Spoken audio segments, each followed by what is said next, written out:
Bom dia, hoje é 9 de janeiro, eu sou Ana Carolina Zitlag e esse é o Ouvindo um Podcast da Bloomberg Linha. Aqui eu te conto as principais notícias de economia e de negócios do Brasil e do mundo.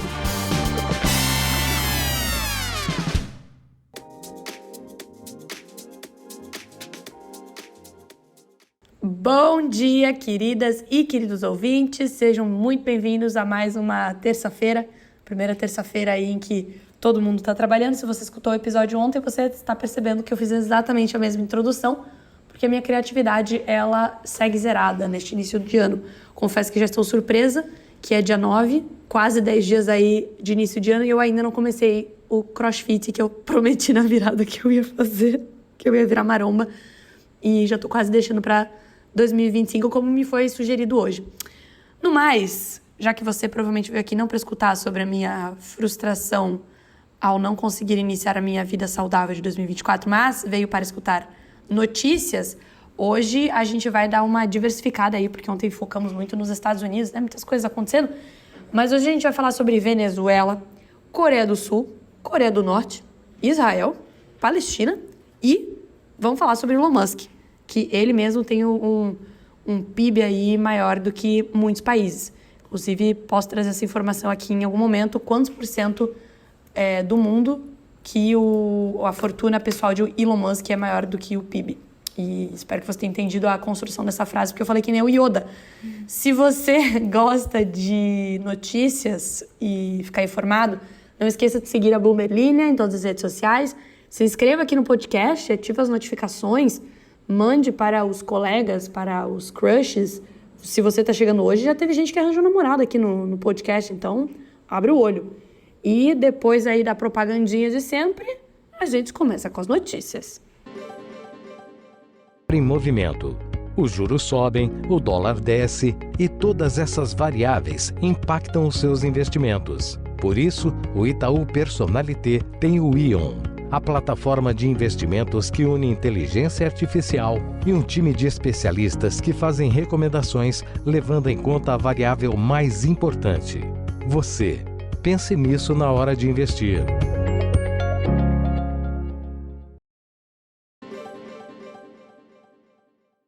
A Venezuela encerrou 2023 com uma inflação de 193%, possivelmente deixando de ser o país mais inflacionário do mundo, já que os nossos irmãos argentinos devem superá-la quando os números oficiais de dezembro forem divulgados. Os preços na Venezuela aumentaram 3,9% no último mês do ano, consolidando uma significativa desaceleração no final de 2023. Em comparação com 2022, os preços na Venezuela tinham fechado com um aumento anual de 305%. Ou seja, 193, não sei fazer esse cálculo, 193% é menor que 305.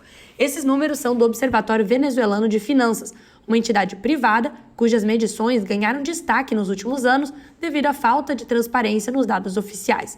No entanto, nos últimos meses, o Banco Central da Venezuela começou a publicar dados de inflação que se aproximam bastante do Observatório Venezuelano de Finanças, o OVF, o que torna possível que os números oficiais, quando divulgados, sejam semelhantes a estes dessa instituição privada. O relatório do OVF também adiciona que a desaceleração da inflação foi resultado da política de redução dos salários reais dos trabalhadores venezuelanos. Os salários reais dos funcionários públicos diminuíram drasticamente nos últimos anos, o que reduziu o poder de compra dos consumidores. Os setores que registraram os maiores aumentos de preços em dezembro de 2023 foram serviços, vestuário e calçados, equipamentos domésticos e saúde. Esses aumentos foram atribuídos a uma combinação de fatores, incluindo a menor desvalorização do Bolívar, a base de comparação e também essa política de redução dos salários reais. O governo da Coreia do Sul informou que o Hamas usou armas da Coreia do Norte no seu confronto com Israel, enquanto que a Coreia do Norte, por sua vez, nega o comércio de armamento com eles. Segundo o Serviço Nacional de Inteligência, a agência de espionagem sul-coreana divulgou nesta segunda-feira uma fotografia de uma parte de um míssil da Coreia do Norte para mostrar que o Hamas utilizou um lançador de granadas impulsionado por um foguete F-7 de fabricação norte-coreana. O NIS, que é a sigla em inglês, abre aspas para o Serviço de Inteligência sul-coreano, coletando e acumulando evidências concretas sobre a extensão e o cronograma do fornecimento de armas pelos norte-coreanos ao Hamas e outros grupos, embora seja atualmente complicado fornecê-las, considerando a proteção de suas fontes e a existência de relações diplomáticas, fecha aspas.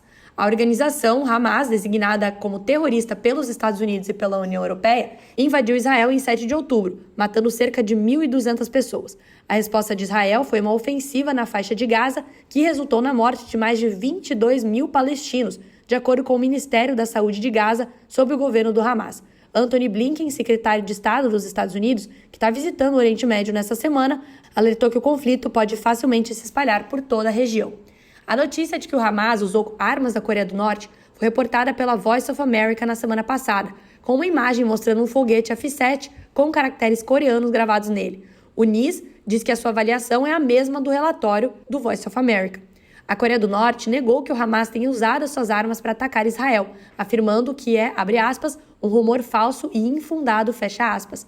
A Agência Central de Notícias da Coreia, agência de notícias estatal, acusou os Estados Unidos em outubro de tentar desviar a culpa da guerra para um terceiro país.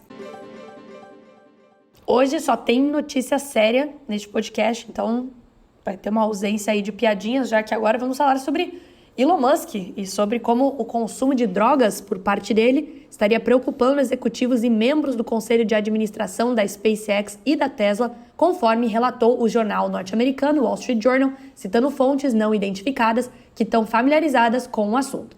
Segundo testemunhas do jornal, Musk consumiu LSD, cocaína, êxtase e cogumelos psicodélicos em festas privadas. Também fez uso de ketamina, embora o empresário alegue ter prescrição médica para utilizá-la como antidepressivo, seu consumo contínuo gera preocupações. O advogado de Elon Musk afirma que ele realiza regularmente testes de drogas na SpaceX e nunca teve resultados positivos. Seu consumo público de maconha com Joe Rogan em 2018 levou o Pentágono a revisar a sua autorização de segurança. Porém, Musk alegou ter passado 3 anos de testes aleatórios sem encontrar vestígios de drogas ou álcool. A SpaceX possui autorização para transportar astronautas da NASA e, recentemente, aumentou seus contratos com o Pentágono. Mas preocupações sobre o comportamento dele levaram, por exemplo, à renúncia de Linda Johnson Rice como diretora da Tesla em 2019. Elon Musk está atualmente à frente de 6 empresas e acumula um patrimônio líquido de 219,4 bilhões de dólares, colocando-o em primeiro lugar no índice de bilionários da Bloomberg. E acabou o nosso episódio de hoje. Hoje foi rápido. Eu vou aqui ler os comentários da plateia, mas antes eu gostaria de mandar um beijo, um abraço muito especial para as minhas ouvintes especiais que estão aqui ao vivo. Monique e Gabriela, grandes ouvintes. Monique, pode mandar um beijo de volta. Diz um oi para os ouvintes. Oi. Ela ficou com vergonha. A Monique, minha amiga, está aqui acompanhando a gravação ao vivo do episódio e ela ficou com vergonha, gente. Eu nunca tinha visto isso acontecer. Vamos ler, então, os comentários de vocês, que também são meus amigos, mas que eu não conheço pessoalmente. Poderia gravar o episódio na casa de um de vocês. Tá lançada a braba. Fica aí meu convite para vocês me convidarem para a casa de vocês. Aí eu gravo um episódio na casa de cada ouvinte. O Guilherme Limone, que entra aí no grupo de ouvintes com sobrenomes legais, diz que se sentiu meio ofendido como só falo com vocês porque não estou te vendo. Mas não foi uma ofensa. Ontem eu disse, pessoal, que às vezes eu fico tagarelando aqui porque eu sinto que eu tô falando sozinha. Mas não foi uma ofensa, foi um grande elogio. Porque aí eu abro meu coração. A Michele perguntou aí quem é o brasileiro que morava na Ilha dos Milionários. Ótima pergunta, porque eu prometi que ia fazer essa apuração ontem e aí eu esqueci. Vou até anotar aqui na minha lista. Brasileiro. Pronto, fingi que anotei, mas eu anotei brasileiro, então isso já vai me lembrar.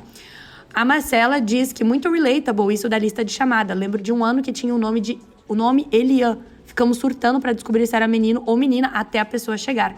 É verdade, ontem também comentei aí sobre o início das aulas na escola e como era uma grande ansiedade para ver se teríamos coleguinhas novos. No mais, o Juliano diz que essa moça é doidona das ideias. No caso, deve estar falando sobre a minha pessoa.